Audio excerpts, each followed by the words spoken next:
First up, we've got the rise of autonomous weapon systems, aka killer robots. These aren't just science fiction anymore, they're becoming a tangible reality. These are weapons that can select and engage targets without human intervention. Imagine a battlefield where decisions are made in milliseconds by machines.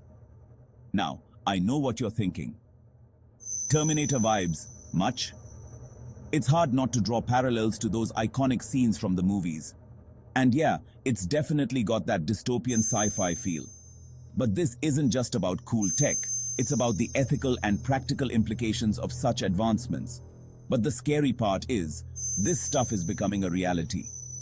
Countries around the world are investing heavily in these technologies, and Pakistan can't afford to be left behind. For Pakistan, this raises some serious ethical and strategic questions.